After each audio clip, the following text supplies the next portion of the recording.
Bienvenidos a Más Salud, a este nuevo capítulo en el cual vamos a hablar de la inteligencia emocional. Y es que, si bien es cierto, en este espacio hemos conversado con varios expertos sobre la salud mental de los adultos, cómo gestionar nuestras emociones, cómo identificar nuestros sentimientos y ser asertivos con nuestras reacciones, se nos olvida que también a los niños hay que prestarles atención y darles herramientas necesarias para educarlos en inteligencia emocional.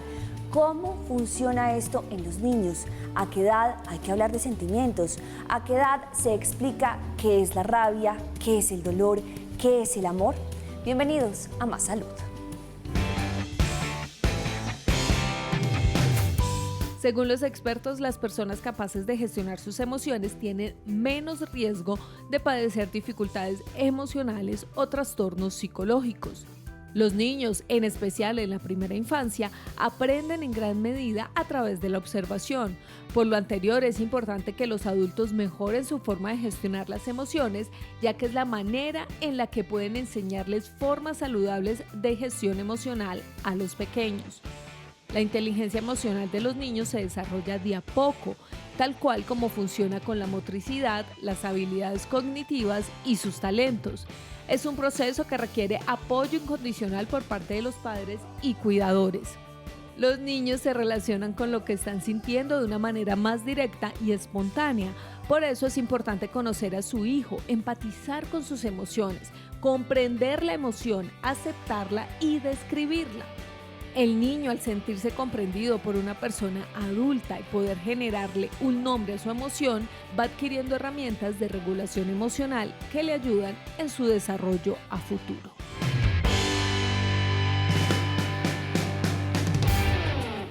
Y es que podríamos suponer que los adultos somos quienes tenemos esas herramientas y podemos presentárselas a los niños con total calma, paciencia, tranquilidad y explicarle cómo debe gestionar sus emociones. Pero eso en la práctica no es tan cierto. Y para entender cómo funcionan entonces estas herramientas y para identificarlas como adultos, para ayudarle a los niños, pues estamos con Cristina Gutiérrez de Piñeres. Ella es psicóloga con maestría en Psicología del Desarrollo y además es directora ejecutiva de United Way Colombia.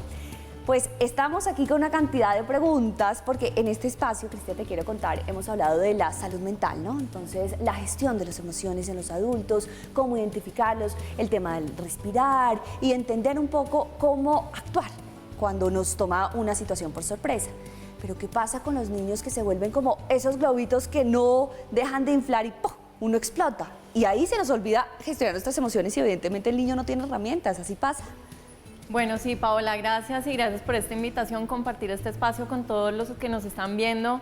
Realmente es un tema súper importante hoy en día, después de la pandemia. Creo que se hace mucho más inminente y urgente la atención de nuestros niños desde la primera infancia hasta los jóvenes en todo el tema de salud mental. Entonces, tu pregunta es muy buena. Quisiera abarcarla de pronto un poco desde la problemática, que todos entendamos. Hoy, cerca del 88% de los niños, de acuerdo a la salud mental y la OMS, nos están mostrando que tienen alguna afectación. Y obviamente esto se convierte en un tema, para mí, un poco vicioso. Es qué responsabilidad jugamos los adultos, qué habilidades estamos desarrollando en esos niños, en el ambiente escolar, pero también en el ambiente de la casa. Tú ahorita estás próxima a ser mamá y tienes una responsabilidad muy grande. Entonces, qué rico estar aquí compartiendo un poco de ese trabajo que hacemos desde United Way como fundación, y obviamente soy mamá de 2 niñas. Algo también puedo aportar desde el conocimiento. He trabajado muchos años con niños desde el sector social, desde el sector educativo, entonces qué rico compartir herramientas hoy. Pues empecemos a entender esas herramientas y a qué edad, en qué momento se empieza a hablar con el niño, con el bebé, de sus emociones, porque entonces también está por estos días la palabra de moda es que está frustrado porque no puede decir que le duele, está frustrado porque no puede decir que se siente enfermo, está frustrado porque no puede, entonces todo es una frustración, entonces todo abracémoslos y ya. ¿Y eso es la inteligencia emocional o desde qué momento y cómo funciona? Bueno, para mí, primero como profesional y como mamá, creo que desde donde estás tú es el primer momento donde tenemos que ser conscientes de cómo nuestras emociones se están en este momento transmitiendo a ese bebé que llevas dentro, y una vez nacen, cómo podemos hacer para generar ambientes seguros, ambientes protectores, tanto en el hogar como una vez cuando entran o al jardín infantil o al espacio cuidador por un tercero.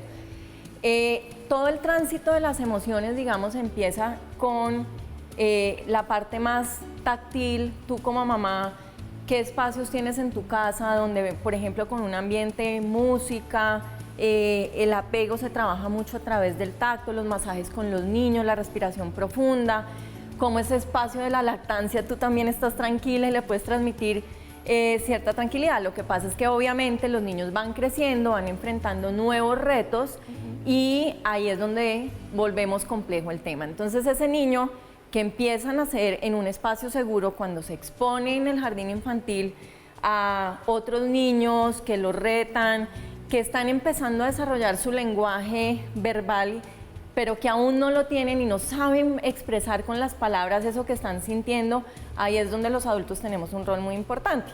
Desde United Way Colombia, que trabajamos con muchas personas y organizaciones, hemos desarrollado, por ejemplo, diferentes iniciativas para apoyar ese proceso en los niños. Y uno de los primeros ejercicios que tenemos que hacer con los niños de primera infancia es enseñarles a identificar esas emociones. Hoy en día, lo que tú dices es cierto. Pero perdón, y te interrumpo, esa identificación es ponerle nombre a esas emociones, es decir, eso que estás sintiendo se llama rabia, eso que estás sintiendo se llama dolor, Sí. eso que estás sintiendo... Hay que llamar las emociones por su nombre, para que los niños empiecen a identificar las diferentes emociones. Ninguna es buena y ninguna es mala, todas son permitidas. Lo importante es cómo el niño empieza a identificar por su nombre y empieza un proceso de autorregulación. Es decir, siento rabia, no me voy a tirar ahí en la plaza del mercado o en el centro hacer comercial, un espectáculo, sino cómo puede el niño identificar en este momento siento rabia y cómo lo puedo manejar. Ok, y cuando empezamos a ver esos escenarios, muchos dicen, está en la edad de las pataletas. ¿Existe la tal edad de las pataletas? ¿Hay escenarios para tener pataletas? ¿Existe el acompañamiento de las pataletas? Nuestra invitada se ríe porque no estoy segura si pataletas también en psicología sea un término válido. Momento de la pausa, ya seguimos hoy hablando de esa gestión de las emociones, pero en los niños. Porque...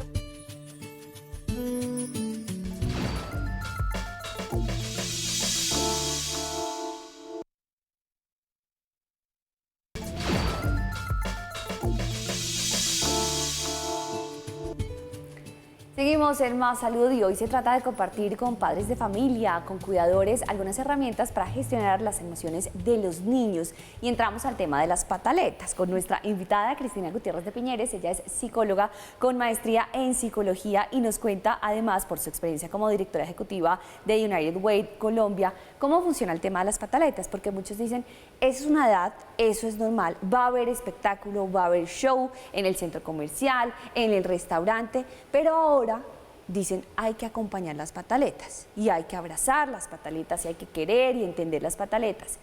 Porque cuando nosotros éramos más pequeños, la pataleta pesaba y era la mirada de la mamá o del papá, un apretoncito en el brazo y disimulemos y en casa arreglamos, ¿no? Entonces uno más o menos aprendió a disimular y guardar sus emociones. Hoy eso no está tan bien, ¿o sí? Yo no diría si está bien o está mal. Yo creo que sí tenemos que revisar si hoy en día la educación está siendo demasiado conciliadora y permisiva. Ok.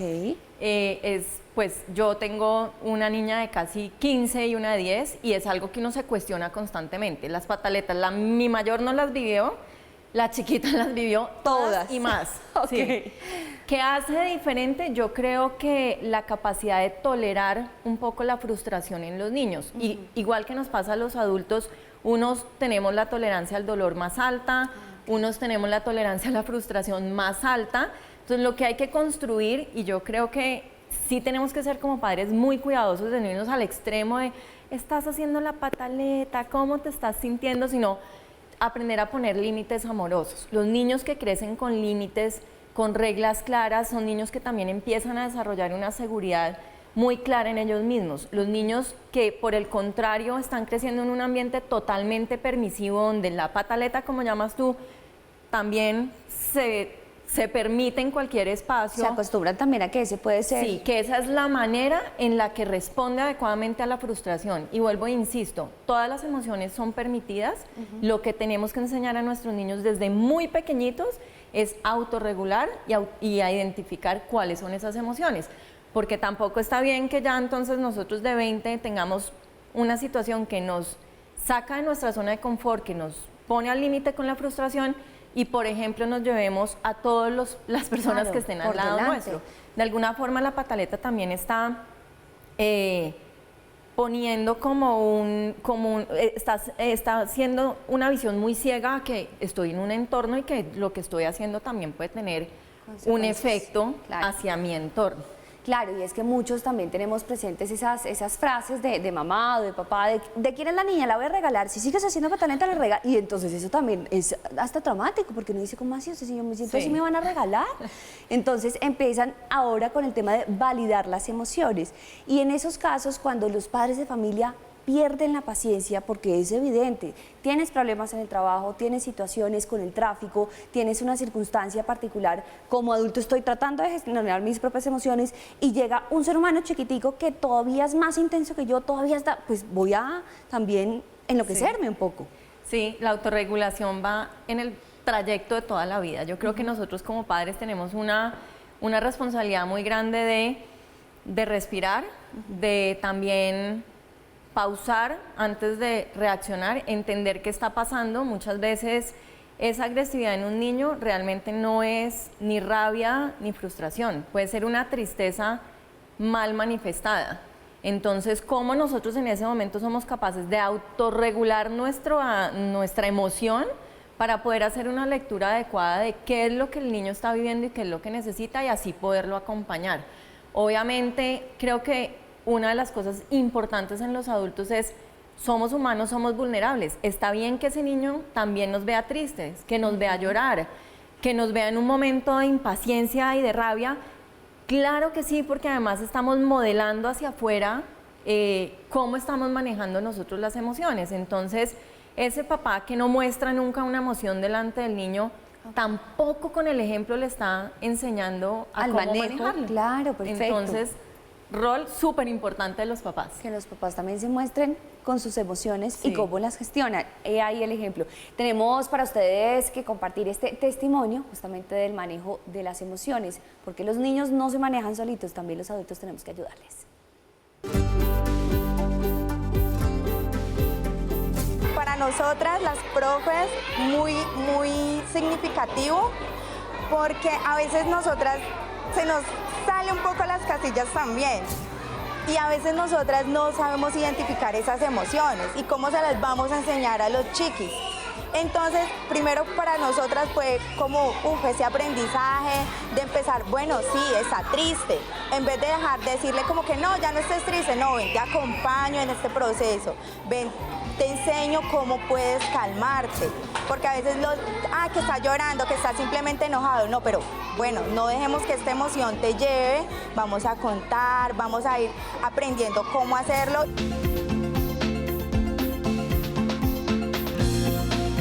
Realmente nosotras, siento yo, que aprendimos junto con ellos. Fuimos aprendiendo este proceso con ellos y vimos que nos ha ido funcionando.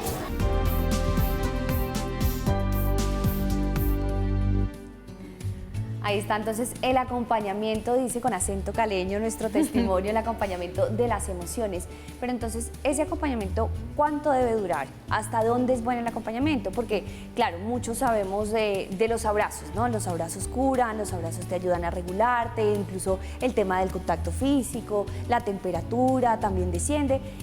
Entonces uno dice, el niño está frustrado, algo le pasa, tiene rabia, está molesto, abracémoslo, acompañémoslo. ¿Y cuánto tiempo se acompaña a uno de eso? Porque si uno pudiera vivir solo pendiente del niño, de que sintió que de pronto fue que el pajarito se le pasó y el otro niño le picó el ojo y entonces él se cayó y entonces el cubito del juego no le funcionó, entonces uno podría estar muy atento a cuáles fueron las razones y cuáles fueron esas causas que lo motivaron a sentirse así, pero como eso no pasa, porque uno está ocupado por otras circunstancias, entonces uno cómo acompaña, listo, y abrazamos, ¿y qué más hacemos? ¿Qué le digo? ¿Cuánto dura eso? ¿Cómo funciona? Y así tuvieras el tiempo, yo no lo haría de manera indefinida. Okay. Así estuviera súper desocupada, no, volvemos a los límites amorosos. Yo creo que contener el momento, identificar la emoción, ayudar al niño a autorregularse y dejarlo que haga su proceso de aprendizaje. Porque si constantemente les estamos resolviendo a los niños, ellos no van a aprender en el camino. Hay momentos en donde el adulto, yo creo que una vez hecho ese proceso tiene que tomar también distancia, ¿no? Permitir que el niño de verdad como que empiece a interiorizar todo eso que tú le estás tratando o de modelar o de explicar, o con herramientas mucho más puntuales como son la meditación, el mindfulness, a través del juego, de la lectura, dejarlos. Hay un momento en el que, y uno como adulto yo creo que en un momento siente, ya aquí, hasta aquí llegué, esto ya es trabajo del niño. Y lo mismo con los adolescentes. Yo creo que uno tiene que ayudarlos a identificar, los adolescentes a veces ni siquiera saben qué están sintiendo. Ayudarles a identificar, ayudarles a manejar, las técnicas obviamente empiezan a ser un poco más variadas, pero también dejarles su espacio para que internalicen y procesen ese aprendizaje. Y tomen sus decisiones y asuman sus consecuencias. Si y no su vas a crear responsabilidad. niños inútiles, Claro. y niños que no crecen con unos límites amorosos, llenos de inseguridades y de miedos, incapaces de afrontar un mundo que cada vez nos reta más, porque nuestros chiquitos hoy están viviendo unas condiciones que a nosotros no nos tocaron. Claro. Entonces hay que prepararlos para la vida que están viviendo. Y quiero saber también nuestra invitada qué opina de esa famosa frase que dice que a los niños hay que criarles con un poquito de hambre y un poquito de frío. Vamos a una pausa, ya seguimos con Cristina Gutiérrez de Piñeres. Ella es psicóloga con maestría en psicología. Justamente nos acompaña porque es también la encargada de hablarnos en unos segunditos de su trabajo en United Way Colombia.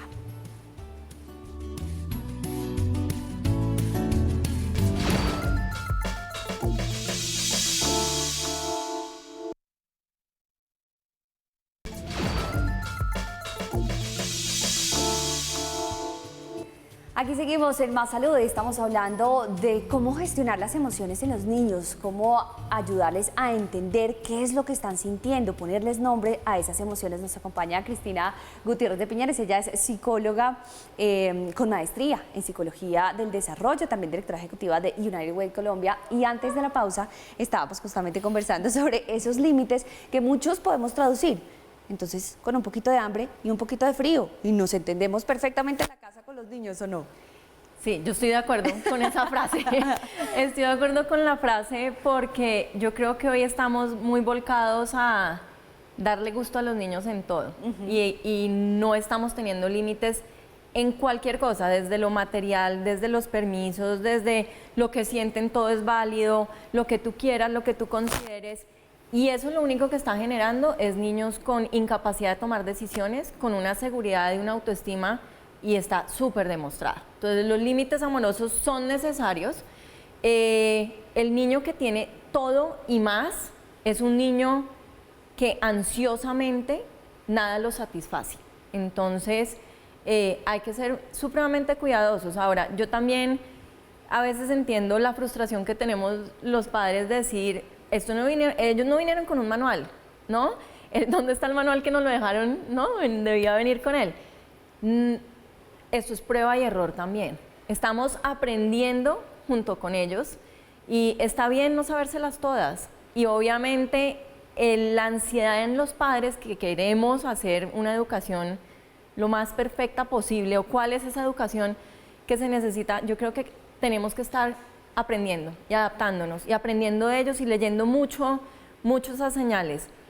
Por eso es tan importante la conexión que tengamos los adultos con los niños, para fortalecer ese vínculo, esa confianza, y juntos ir sorteando los retos que va poniendo el camino. Y los adolescentes, Dios mío, están enfrentados a un montón de cosas, y hasta los niños chiquitos ya están viviendo unas cosas muy difíciles. Muy difíciles, y para nosotros como padres también muy difíciles de saber cuál es el mejor manejo. Y ahí es que entramos al trabajo de nuestra invitada en esta organización que se llama United Way Colombia. ¿De qué se trata esta organización? ¿Cuál es el propósito? ¿Cuál es el trabajo que ustedes hacen? Vale, la fundación es una fundación que pertenece a una red global. Estamos en 36 países, cada país tiene su autonomía y lee las necesidades efectivamente del país en el que trabaja. En Colombia estamos 100% enfocados en educación. Trabajamos con empresas y personas que se unen al trabajo que hacemos todos los días, y básicamente lo que hacemos desde la fundación es estar haciendo una lectura de qué es lo que necesita el sector educativo, qué es lo que necesitan nuestros niños a lo largo de la trayectoria para generar soluciones innovadoras. Y primera infancia y todo este tema del desarrollo socioemocional se ha vuelto para nosotros una prioridad en la Fundación. Y las personas que quieren más información, incluso sobre esas herramientas que ustedes o asesorías que ustedes puedan ofrecer, ¿dónde los pueden contactar? Pues en la página nos pueden encontrar www.unitedwaycolombia.org. Y en la página encuentran toda la información. Toda la información en los canales de YouTube también, por Instagram también, todo lo que está pasando, las herramientas que vamos sacando de manera regular para maestros, para padres de familia, todo está en los canales oficiales y totalmente abiertos de la Fundación. Bueno, pues muchísimas gracias, Cristina, por acompañarnos. Seguimos cerrando este tema de la gestión de las emociones. ¿Cuándo preocuparnos en cuanto a la mala gestión que pueda estar haciendo un menor de sus emociones? Es decir, hay circunstancias que definitivamente se pueden salir de control, pero llegan a ser preocupantes en algún punto, ¿o todo se trata de un manejo?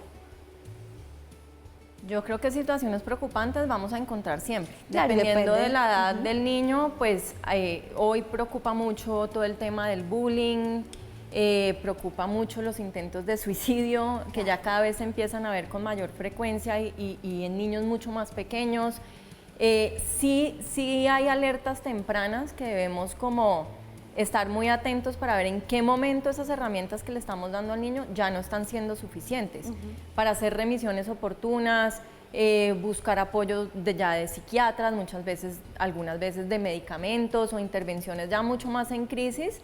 Sí hay que hacer constantemente como ese chequeo de en qué momento de esto se está saliendo un poco de las manos. Y esta responsabilidad sin duda es de los padres de familia, pero es que muchos padres también dicen, de verdad, yo nunca digo groserías, yo no maltrato así a las personas que me rodean. ¿El niño de dónde saca eso? Y como se supone que la premisa es que los niños se forman por el ejemplo, pues lo primero y el primer señalamiento y la primera acusación es a los padres de familia. ¿Sí es tan cierto que yo soy muy perfecto y el niño de dónde sacó eso?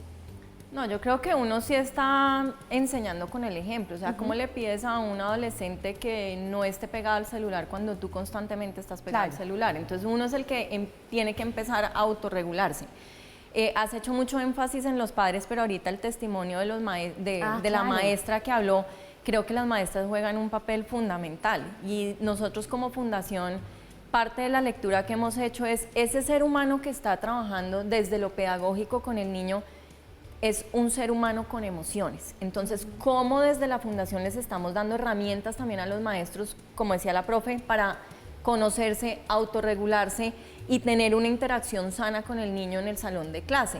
Entonces, yo no diría que son solo los padres, son cualquier adulto o incluso niño que esté rodeando a ese niño, está teniendo una interacción y aportando algo al bienestar o al no bienestar de ese niño. Ok, o sea que esa gestión de las emociones también puede ser consecuencia de lo que está viendo en su colegio, que los que está viendo en otro amiguito, en algún compañero. Total. Bueno, pues Cristina, muchísimas gracias por acompañarnos. Paola, muchísimas gracias a ti y a todos los oyentes por acompañarnos. Este tema es realmente maravilloso. Esta semana estamos terminando justamente la semana por la primera infancia. Los invito a visitar el canal porque hay un montón de contenido de gente experta a nivel nacional e internacional, con testimonios, con programas que han sido exitosos en la regulación de las emociones. Entonces los invito a consultar todo el trabajo que hacemos desde la Fundación. Ahí hay cosas maravillosas. Muchísimas gracias, buena Paola, invitación. Y a ustedes también la invitación para que nos acompañen en Más Salud, en los diferentes capítulos que ya hemos compartido con ustedes. Lo hacen a través del canal de YouTube. Ahí encuentran Red Más TV, todos los programas, ubican Más Salud. La manera de consulta también está la gestión de las emociones en los menores. Gracias por acompañarme.